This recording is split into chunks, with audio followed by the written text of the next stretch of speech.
and welcome to our podcast series for September Childhood Cancer Awareness Month. We're interviewing families who have gone through childhood cancer. Our guest today is Bill Rapp, father of Leah. So to start off, could you tell us about Leah? Well, my daughter Leah was my youngest daughter. I have an older one. And she was kind of my free spirit. She was the kindest person I've ever met. Very sweet, very fun-loving.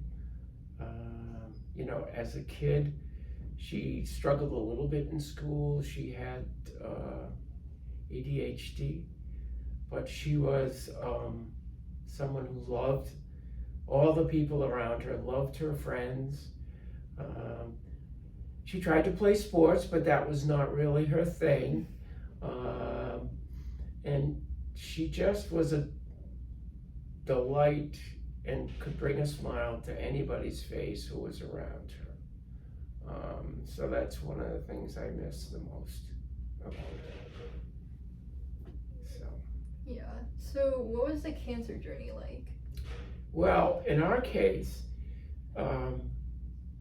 her diagnosis was really pretty traumatic. She was 11. It was just after her 11th birthday, and she complained of stomach pain. We made trips to her pediatrician and got information that possibly she was constipated, and they recommended that we do several things. And unfortunately, the pain persisted. After about 3 or 4 days, the doctor finally sent us to the local pediatric hospital in Rhode Island, Hasbro Children's Hospital, for an ultrasound. And at the time she was ultrasounded, her blood pressure was so high that they rushed her into the trauma center. She actually lost her vision temporarily. She went into a seizure, at which they were able to correct, and she then ended up in the PICU for 3 weeks, almost a month, until she was stabilized. But based upon the ultrasound, they did find a tumor in her abdomen. So after we finished with that, and she was well enough to come home, actually before that, we started cancer treatment. She had a year of weekly kind of chemotherapy treatments, visits to the clinic for blood draws. She ended up having radiation treatment for about 6 months, so those were additional visits. She did have a lot of side effects from the treatment: nausea, mouth sores, fatigue. She lost a ton of weight, and she also had 2 surgeries to initially remove what tumor was left in her abdomen, and then to a final debulking surgery. So at the end of 1 year, we finished the chemotherapy regimen and the radiation regimen, and they essentially said she was had no evidence of disease. So we ended treatment. The year after that, so she had a year after that, she was in 7th grade that year. Her mom developed lung cancer and passed away that year after about 8 months. And then 6 months after that, as a result of a follow-up scan, she relapsed.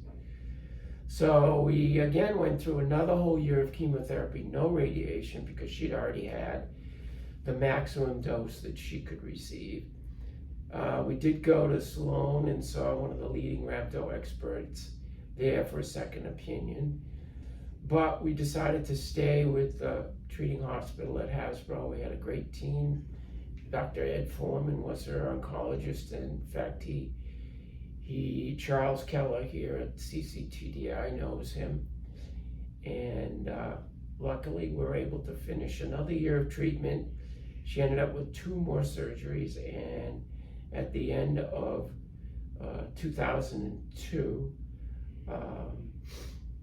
she I'm sorry, at the end of 2004, she was again declared free of her disease. So it was a long journey. It also interrupted, and we had obviously the tragedy of losing her mother at the same time. So it was a really tough time. She was able to finish high school. We were lucky that we got a lot of supports from the school. And, once she was free of her disease, she was essentially healthy for a long time after that. Do you think there's anything you would have done differently for doing when she was receiving treatment? That's a good question. I did a lot of research at the time of what was known about rhabdo and rhabdo treatment. I think there were a couple of mitigating factors. Number one, her tumor had ruptured by the time that she was diagnosed and in treatment. So that meant that the radiation, she couldn't really have some of the more sophisticated radiation. She had to have full abdominal radiation, which as a result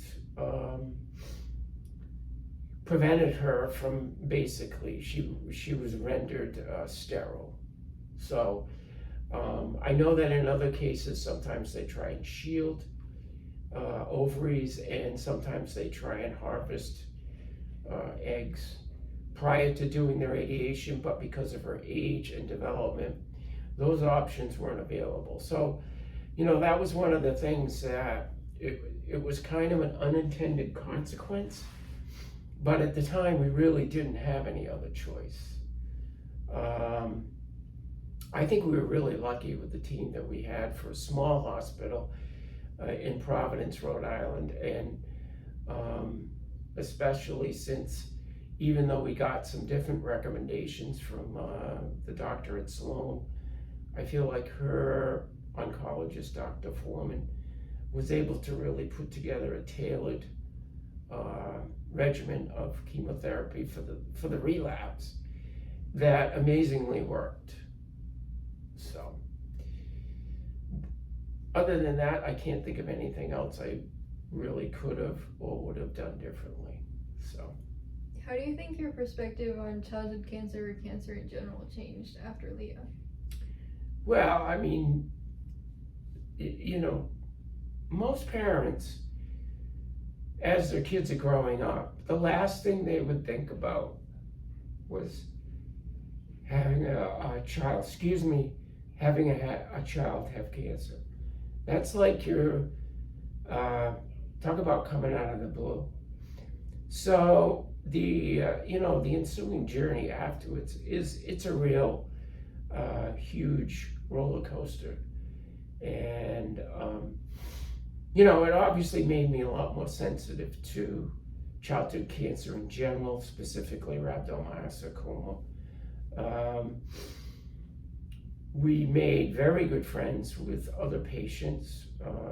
I'm still very good friends with one family in particular whose daughter had Wilms sarcoma and who passed away when she was probably 11 years old. So you do become sensitized in a way that you wouldn't normally be if you didn't have a childhood cancer. And you do develop connections with other patients, other families, that in a lot of ways helped us kind of make it through the journey. So, I mean, now, what do you think you're going to do next to keep on honoring Leah? Well, I mean, there's some things that I started pretty soon. I would have started them last year, pretty soon after she passed away, and that whole story is a separate one. But basically, she in her late 20s, she developed kidney disease.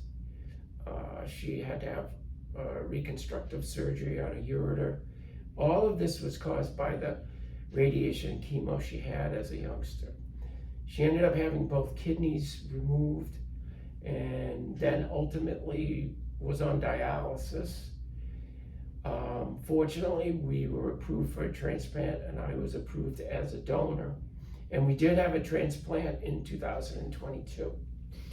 But because of all the damage to her tissues, she developed a complication that was unrelated to the transplant per se, but which really led to a 1.5 years of her being in and out of the hospital for infections.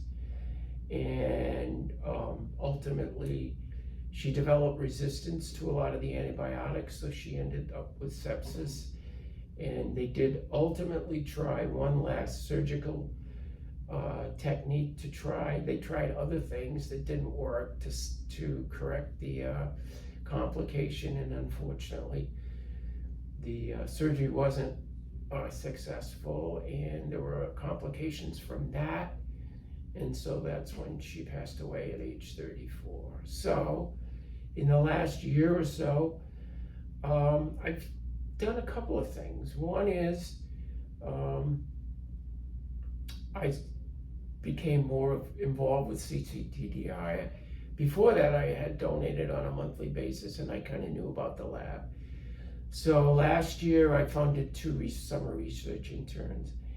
And this year, I funded originally 4, but it was cut back to 3, and the other funds were used for other things. So, and I just got appointed as a member of the board. So those have all been really important things. I mean, cc-TDI and Charles have been wonderful. Last year they had a picture of Leah in the World of Why, Wall of Why. So, you know, that meant so much to me. So that's one big thing.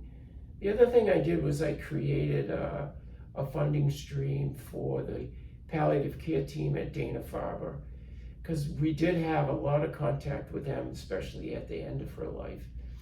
So I fund on a yearly basis money for their social work team, because she needed a lot of help with their social worker to help with just coping mechanisms. They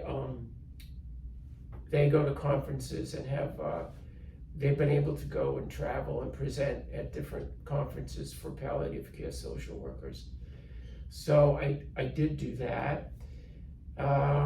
This year, I started working as a volunteer at Hasbro Children's Hospital Child Life Team, where she was treated.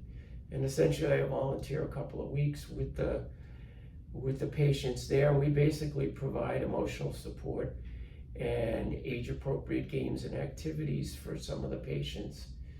So the person I worked with was actually the child life specialist when she was in the hospital. So I'm kind of doing that in her memory. I support the Tomorrow Fund, which is an organization that we were a part of when she was in treatment. They do a lot of fundraising, and they provide financial support and emotional support for their families that are in treatment at Hasbro. We received a lot of support from them. So I volunteer for them. And then the last thing, I recently got trained as a peer mentor for an organization called Zach's Bridge. That was founded by parents of a boy named Zach who passed away 2 years ago from osteosarcoma. And they identified a real need for parents of children who are either pre-bereaved, meaning that they've reached the end of their treatment regimen without any hope of cure, or bereaved parents. In other words, children that are parents of children who have passed. So they've developed a mentorship program where mentors get matched with help seekers, and then we provide support for them. So, you know, I'm hoping to increase my involvement with cc-TDI next year. I'm going to be on the board. So I think those are the things that are helping me to kind of move forward after losing Leah. Yeah, I think that's really amazing. You're doing like so much. Oh, thank you. Thanks. It doesn't seem like much, but I mean, you had this whole like list going on, so. Yeah. I mean, it just kind of evolved, basically, which is good. So, but thank you. What do you think Leah would tell the world if she was still here? Oh, that's such a hard question. Yeah. I don't know. I just think that she would, you know, she was kind of a quirky kid in a way. She loved her cats, her dog, and she loved pickles. And she was kind of a foodie. So those things were kind of important to her. She was in the process of, finishing her undergraduate degree and wanted to be a social worker. So, I think her big takeaway would be for people to be kind to each other. Yeah. So. Is there anything else you want to add? No, I mean, I really appreciate you giving me the opportunity to do this. I apologize for the little bit of a difficulty I'm having, but I hope that these kinds of videos, maybe for Childhood Cancer Awareness Month, which I know is in September, helps to spread her story and also to bring support and awareness to other families, because it's pretty isolating once you have a child with cancer. And even though there are a lot of avenues for support, especially once you lose a child, one of the things that's really important is being able to find ways to connect your experience and keep their memory alive, as well as to reach out to other families and feel like you can be helpful to them. So I hope this is one of the ways to do that, and thank you. Yeah, thank you for coming on. Okay.